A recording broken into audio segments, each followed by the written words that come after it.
In the know, non-stop Vikings talk. It's Purple Daily on Score North and ScoreNorth.com. And welcome into Purple Access, part of the Purple Daily family. Of course, we rotate on Thursdays, and this time it's Judd Declan and Tyler Fornes.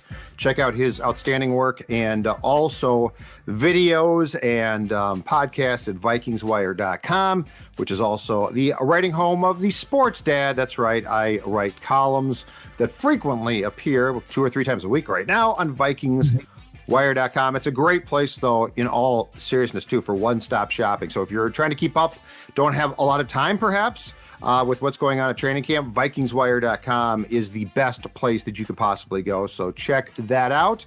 And Tyler, let's start with this. You have attended a bunch of practices, the night practice a week ago Thursday, and a bunch of the afternoon practices as well. So I want to do what we ordinarily do with me, which is on PD. We often do Judd's training camp observations. Instead of me doing it, though, I want to hear what your training camp observations have been so far. So give us some highlights, starting probably with the top one, training camp highlights or observations. They don't have to necessarily all be positive, from Tyler Fornes of Vikings Wire when it comes to what you've seen in Egan.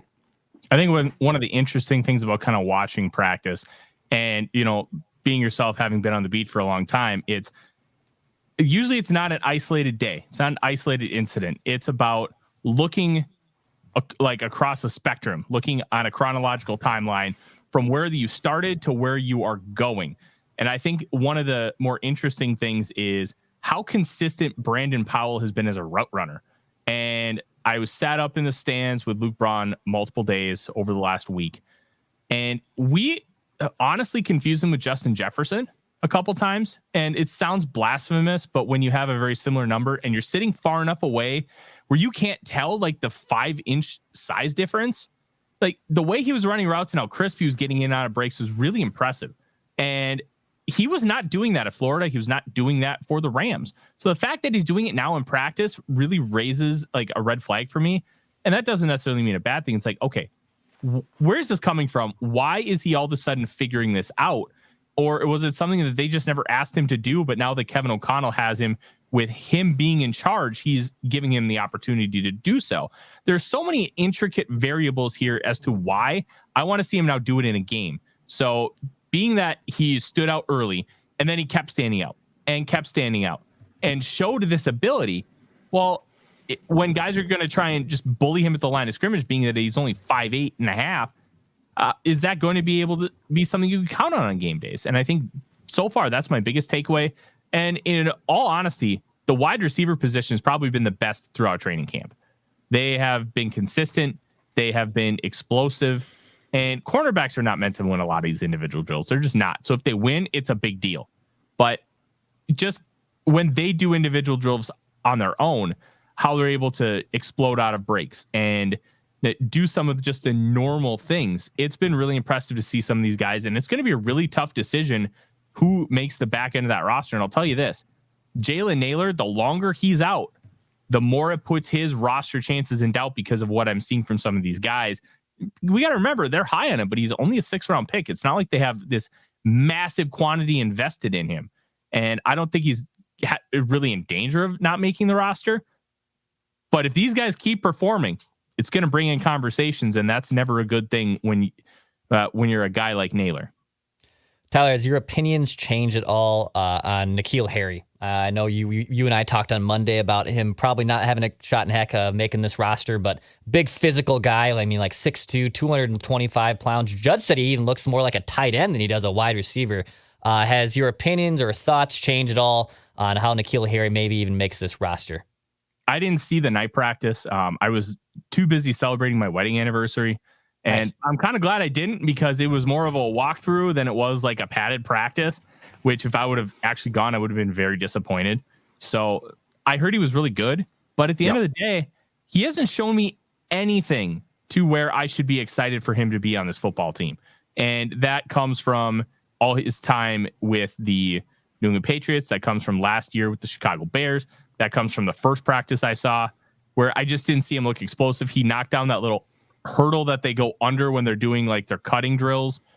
I just didn't see it. Now, Can he surprise me? Absolutely. Maybe he's figured it out after being in the NFL for 4 years, but this is a guy who's taken in the first round ahead of DK Metcalf, AJ Brown, Deebo Samuel, Terry McLaurin, and he just hasn't been able to live up to snuff. If you're getting a guy in August and he ends up making your practice squad, that's an absolute win. Unless it's like a Yannick Ngakoue who's just waiting for the right contract to come around. N'Keal Harry was a free agent for a reason, and he wasn't on a 90-man roster for a reason. So I'm not going to put any stock into him yet. Now, if he keeps performing, I will gladly change my tune. But right now, to me, he's just a camp body until he proves otherwise. And on the aforementioned practice you were talking about on Tuesday, which was basically a walkthrough in preparation for the Thursday game against Seattle in shorts in the stadium at TCO, N'Keal Harry also was getting some time on punt returns. But this goes back to your guy, Brandon Powell. I think Brandon Powell is going to be the punt returner. He definitely is an option depending on what transpires here with Kene Nwangwu as far as his return, because he's been out for a substantial amount of time. But the bottom, to go back, Tyler, to the bottom of the receiver depth chart too, potentially, I think it's going to be very interesting because right now, Jalen Reagor's my odd man out. But to your point on Naylor, he hasn't practiced since the first day of camp. And I think they'd probably stash him on IR to start with, since that's not now a season-ending list necessarily. But I do think that the Reagor decision is going to be interesting based on what we've talked about before, which is, if I'm correct about this, he's guaranteed $2.4 million no matter what. So he's going to get paid. But if Naylor was healthy right now, I think Reagor would be the odd man out. But that is going to be among the depth cuts towards the end there. The receiver is going to be among the most intriguing.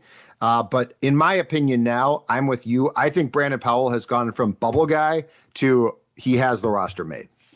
Yeah, and that could obviously change with these preseason games because especially playing a receiver, being knocked off your access is such an important thing with all these timing routes. And is he going to be able to readjust and still be able to get to that spot when the ball is going to arrive? And I think all those little nuances we're going to learn a lot about them over the next few weeks. But yeah, the regular thing makes things a lot more difficult because there is that guaranteed money. And no matter what, having to pay that money, well, either he could go somewhere else. I don't know if there's offset language in the contract and that could change. So if nobody picks him off of waivers and then they end up signing him to a vet minimum deal of like $1.1 million, the Vikings could potentially get that back if the offset language is in the contract, but we just don't know. And there's so many little nuanced things with these wide receivers. We're talking about guys who should be wide receiver 4, wide receiver 5. So those expectations, we can't have them to just this sky high. It's not like we have 5 Jordan Addisons, but if you have all these depth players who you believe can play a really good role on the team and you have to pick between them, it's still a very difficult decision. And the one guy I'm really intrigued by, Judd, I want to see Blake Prohl. He's never played a game in a Vikings uniform. He's been on the team since being a UDFA in 2021. Yep. And he's looked good. I think he is a practice squad guy for sure, because I don't think so. Here's where I think Powell has a huge leg up right now. Okay. Reagor came here and he could change this perception, especially in the preseason games. But the fact is, Powell knows the system. Powell looks like he's in the right place at the right time. He can return punts and Reagor can too. But I think there's more reliability in Powell. And because as we talk about this, depth receiver positions of guys who, quite frankly, aren't going to probably have to play a ton at receiver unless a guy goes down. Jalen Reagor ran the wrong route enough a year ago with the Vikings where, you can't have that. You can't go into a game and run the wrong route. And Jalen did that, I think, 2 or 3 times. I think Powell's going to be in the right place, and he might not have the dynamic upside that Jalen Reagor came into the league with. But I think just the reliability of Powell is going to be seen. It's sort of like, for lack of a better analogy, it's a little bit like the Johnny Munt thing. Johnny Munt came here and knew exactly what he was doing, and that won him a job. I think Powell is this year's version of, if we need him, we know he's not going to screw us. Jalen Reagor, no question at times, screwed Kirk Cousins on passes. So I think that's where Powell has a huge advantage, just reliability. I agree. And from my perspective, it looks like Reagor has started to figure out some of that route running stuff. And obviously those interceptions that you alluded to were in the Indianapolis Colts game a week before Christmas. So he had time to kind of figure it out, but he never had training camp. He never had an off season with the Vikings. He basically came in blind. And I'm wondering how much a full off season with this group has really impacted him. And I think he's going to get a good amount of playing time tonight. And I'm really excited to see if he's learned anything and grown, because if he's grown at all, I think there could be a chance he makes somewhat of an impact, at least a minor one on this team in 2023. Forno, with the Vikings preseason game, their first one this evening against Seattle, are you looking at anyone who's looking to prove something in that preseason game? And I know practices, more stock is being put there, but obviously pads come on to a degree. There's some type of validity that goes into it. Is there someone in the preseason game you're looking to kind of shine and show up for the Vikings and maybe even make a roster spot? Funny you should mention that, Declan. I actually had a piece go out a couple days ago, 10 players who I think need a great performance. And there's a lot of different players who I think need that performance. But one I'm going to point out that I saw struggle a little bit after having a couple really good reps last week, and that's nose tackle Calvin Avery. Nose tackle is such an important position on this football team with what the defense is and how it's going to be impactful. And you've seen guys like Vince Wilfork really make a massive, massive difference to the success of like the New England Patriots version of his defense back in the late 2000s. And I think a great nose tackle is really imperative. Tonga, I've seen a lot from, but I liked Calvin Avery a lot coming out of Illinois. If he can play well over these next 3 days, don't count him out for a roster spot just because of how important that position is. But he's got a long hill to climb. Against in the threes, when I saw team drills on Monday, he did not look very good, and he was being stood up relatively easily. But I have seen him play well with multiple good reps. I want to see more. And you're going to have to see a lot more from him to make the team. But nose tackle is an intriguing one because of how important and imperative it is for this defense. All right, sir. Training camp observation 3. What's your third observation that you've seen from the practices at TCO Performance Center? The Vikings seem to like Jaren Hall a little bit. But as I kind of mentioned earlier, the timeline. You want to see growth from practice to practice. And when they do these individual drills, what they do is they have the top 2 quarterbacks throw to receivers, and then they have the third quarterback go do like handoffs with like 11 on 11s, like just like, hey, make sure you're filling the right gaps, that kind of thing. So initially Hall was doing all the handoffs. Then I saw him not do the handoff. He'd do like half passes and then go to the handoffs. In the last practice I was at, he didn't go back to do the handoffs at all. So they're starting to incorporate him a little more and a little more. Mullins is still firmly the number 2 guy, but they're giving him more opportunities to throw the football. And I think that's important. The night practice, he was making really good decisions, really good throws. The big problem was processing. He wasn't making decisions quick enough. And that's going to be a problem for him, as it is for all rookies. You have to adjust to the speed of the NFL. It's just different. It's different going from high school to college. It's even bigger going from college to the NFL. And I'm really intrigued to see what he has against the Seattle Seahawks tonight. It's going to be a lot of base stuff. It's going to be a lot of core concepts. But those core concepts he ran consistently at BYU. So having that kind of continuity is going to be really big for him as well. I want to see more, but it's obvious that the Vikings like him at least a little bit. Otherwise, they wouldn't be giving him those opportunities in practice. I think based on who the coach is, I think right now he makes the 53. I think O'Connell, now if this was Zimmer, no chance. Practice squad guy or he gets claimed. Well, but I will say this, Judd, that new third quarterback role, you have to have them on the active roster to use it. Correct. And I think that alone will get him the roster spot. Correct. But I do think that they're also, and I mean, this is O'Connell's like first guy, right? Like his first young guy. I do think that there's going to be a pride factor. And, make no mistake, I know it's a 5th round pick, but Kevin O'Connell clearly had a huge role in the drafting of this kid. So this is not hey, it's Kellen Mond, Mike, do what you will. And it becomes a disaster. So I'm with you. I think there's going to be a certain level of patience here. And I think that there's going to be a development here. I'm not saying he's ever going to start a game in this league, but I do think he's going to be given the proper teaching to where it gives him an opportunity to someday be successful. And I think that's the big thing. So much of quarterbacks is situations. You can be the most talented player of all time. And arguably, Andrew Luck, to a lot of scouts, is the best quarterback prospect of all time. Well, he didn't necessarily go to a great situation. He got beaten and pulverized because of a disgustingly bad offensive line in front of him, and he retired early. He retired after 6 seasons, and he was one of the best quarterbacks in football. Like, situation matters so much. Does Dak Prescott become Dak Prescott if he's not in Dallas? Like, does Kirk Cousins get a shot if he's a 4th round pick somewhere else? Like, there's so many of these things where the environment you're in matters. And I think this ended up being the right environment for Hall. Does that ultimately mean anything? Yeah, we'll find out. But I think if he's going to have a chance to succeed, this was the proper spot to do it because of utilizing those core principles in college, having a guy like Kevin O'Connell, and there's no pressure on him to do anything until at minimum next year. Tyler, do you think that there's a chance if they don't keep him on the 53, they put him on the practice squad, that he's going to be unclaimed and is able to stay there? Or is that too risky of a proposition to not have Jaren Hall on the 53-man roster? There are a lot of factors with that. And I'll say this. I think last year, only 6 players got claimed off waivers from that last wave. So, I mean, it's plausible. Tyler Thibben was a 7th round pick of the Vikings out of Coastal Carolina. He got snagged by the Chiefs.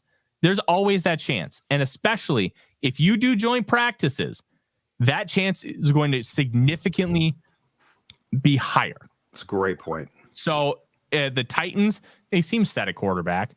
The Cardinals aren't. If he practices well and plays well against the Cardinals, you don't think that they may take him and just be like, hey, you know what? Let's see what we have. Like, they drafted Clayton Tune in the 5th round, and there's rumors he could start. So it's a risky proposition, especially when you talk about quarterback. It's different if you want to sneak a linebacker or a wide receiver, but quarterback, that's one I would not want to mess with. And I'm totally with you. And again, I think that the head coach is going to go to the wall to keep him on the 53 at cutdown time. Hey, I want to get your observation on this too. So when Dalvin Cook left, we all thought, okay, Madison's going to be the primary guy. There's no question he's atop the depth chart, but there's going to be a rotation behind him and there's going to be competition back there. So far, I'm not sure about you, but I've been underwhelmed by everybody behind him. What's your thought process there? And do you think that there is a chance that one of these guys, and keep in mind, Wangwu's been out for an extended period of time now because of injury, emerges? Or do you think that there's a better chance that when the cuts are made, that the Vikings will be, among the things they'll be doing is searching the waiver wire for what they perceive to be a backup to Madison, who can play as much or probably more than Alexander did previously with Cook? I'll say this. I still believe in Ty Chandler, but he's had a very up and down camp. Struggled early. I've seen a lot of good from him. And a lot of that good, it can be really hard for running backs in a lot of these team drills initially to really show out because you're not getting a lot of receptions. You're basically practicing hitting gaps. And then on 11 on 11s, you're like, you got to really have a close up view because these guys aren't really trying to tackle you. Like, he had a really nice run in on the first night practice where he exploded and he would have gotten at least 20, 25 yards.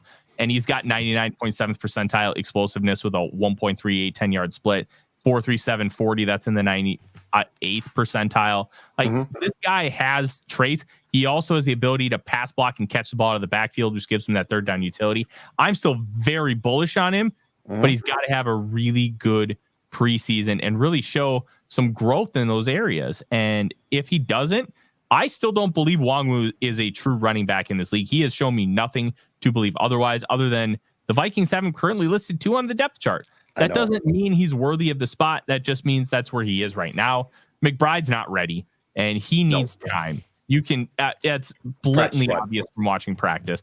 I think they'll probably try to keep him because he's so good at 1st and 2nd down, but he needs help everywhere else. And he might be that Luigi Villain stash where they kind of redshirt him and don't really have him play and really help him grow and develop all aspects of his game and then unleash him next year. But I still believe in Ty Chandler. But if he struggles and Wangwu can't come back, you have a good point that they may want to look at free agency, and there's some decent running backs available still. So if you were betting, Tyler, Ty Chandler, is that the one you'd like to probably see get the RB2 spot, if you will, or the first running back in when they sub out Alexander Mattison if the regular season started today? If I had to bet, I would bet on Ty Chandler. Yes.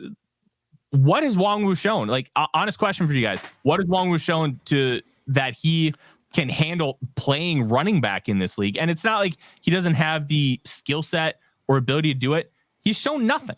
And he's hurt now. So, yeah. And that's a big thing, too. If you're hurt, you can't do it. So, like, even in the limited opportunities he's had, and he was always viewed as a project. He had less than 500 carries in college across 4 seasons. He was behind Breece Hall, who arguably could have been offensive rookie of the year if it weren't for a torn ACL last year. So you're like, okay, he's behind this great back. He was behind David Montgomery too. Well, maybe there's something we can do to develop him. And it was a great idea. And he's been a great kick returner, but I haven't seen it yet. And I need to see it before I give him any kind of like praise or believe he can be that guy. I will say this too, and it's sort of an underlying discussion when it comes to the entire running back position, including Madison, but it can't be discounted. And that is this. The interior line, when it comes to pass pro, has question marks still, right? No question about it. So the ability of pass protection from your running backs becomes, in my opinion, even more important because, you know, Cleveland, Bradbury, and Ingram, especially the guards, aren't givens. So I think it becomes, because here's the thing. I don't think the Vikings, they're going to run the ball more, and I think they're going to change things up from what they did a year ago. But I mean, this is still a pass-first team. I mean, Kirk Cousins is the star along with the superstar Justin Jefferson. But, you know, you can't discount the importance of the running back in pass pro here because it's not like you got 2, you know, Hall of Fame Pro Bowl guards, right? So at the end of the day, I think we all agree, and this would start with Kwesi and O'Connell and go down to us here on Purple Access. You can't end up in week 5 with Kirk Cousins' ribs a mess again, right? Like, to get where you want to go, you need to keep him upright more. So I just wouldn't discount the very huge discussion when the cuts are made and discussions when the film is watched of not only the running back's ability to actually run the football, but also how much can that guy be relied on in pass pro if and when things break down with the guards, because they're going to break down unless you change the guards.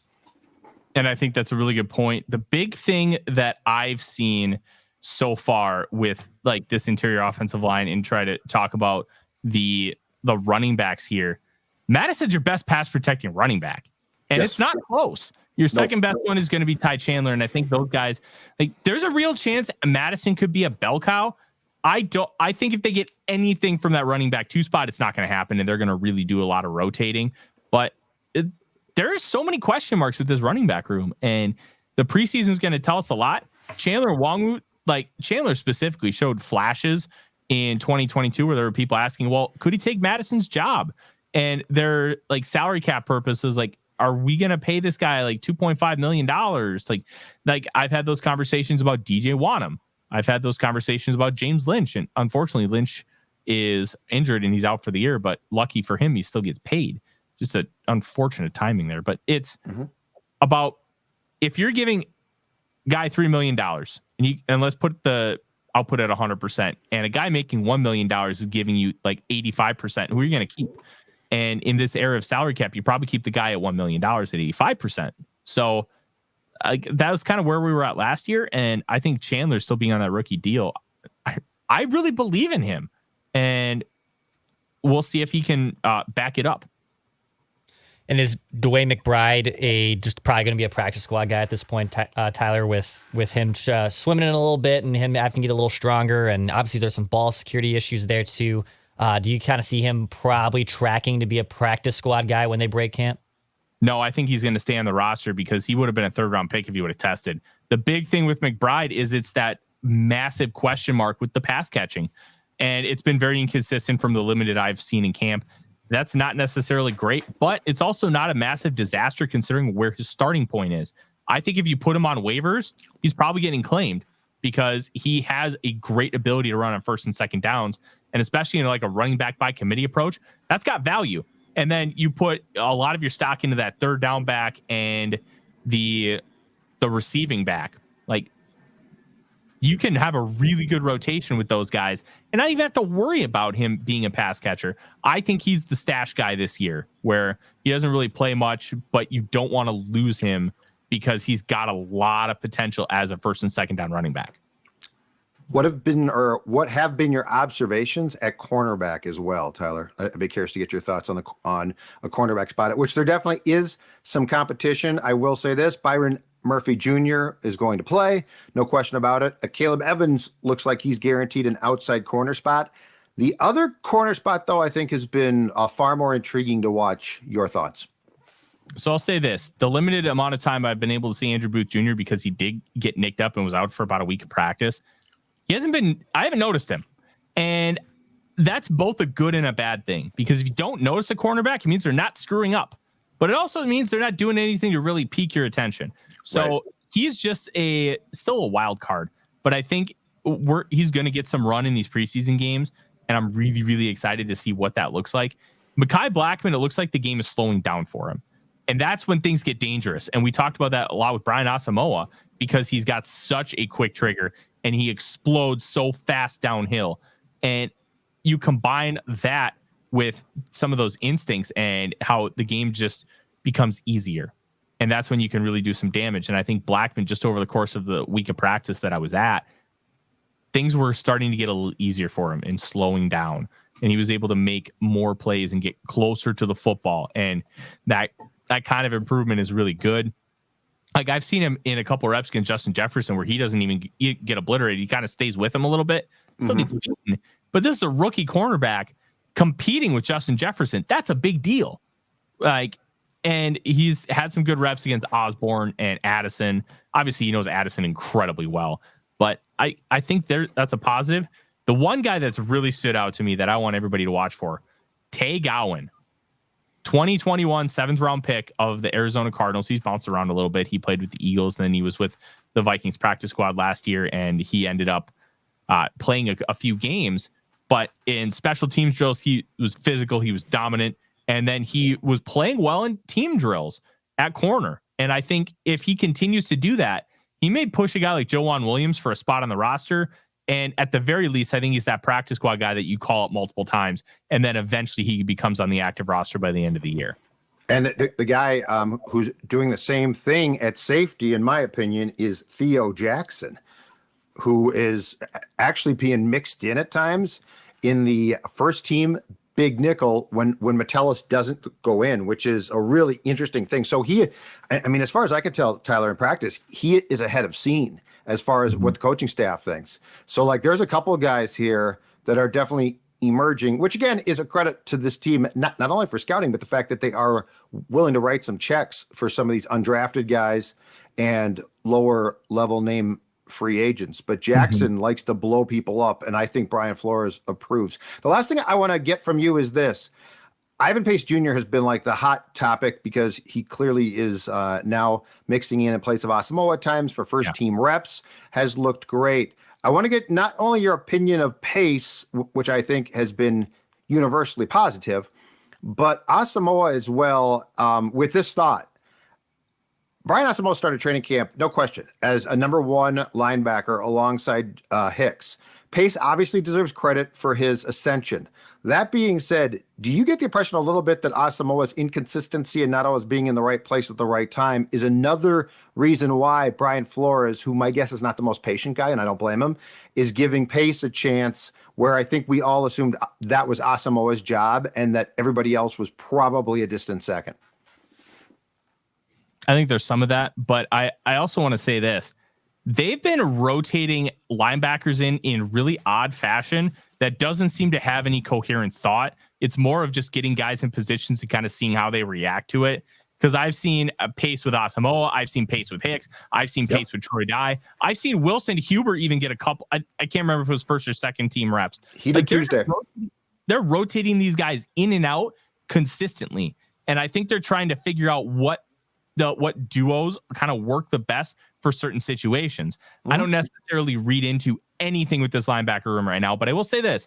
Ivan Pace has been great. He should not start for this football team. He still cannot stack and shed. He still cannot move laterally great, but what he's good at, he's really good at. And that's why he's standing out so much. But that consistent down-to-down play, he's not there.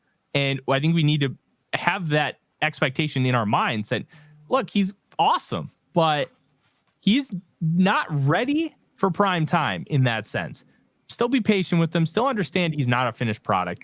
Maybe we can get more out of him, but he's going to be a situational player playing between like 20 and 60% of snaps, depending on the week. And what he's asked to do, he's going to thrive.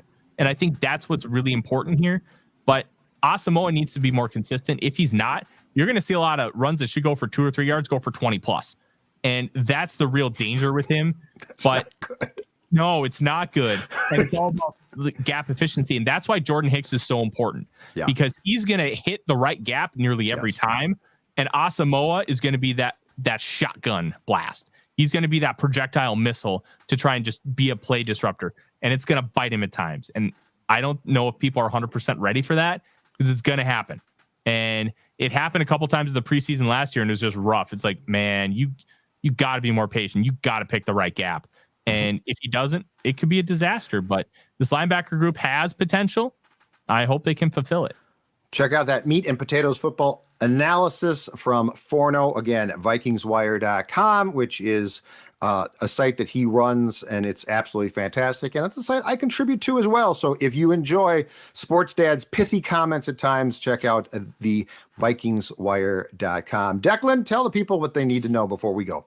Yeah, hit the subscribe button for daily Minnesota Vikings entertainment right here on Purple Daily, where we just want to see the Vikings win a Super Bowl before we die.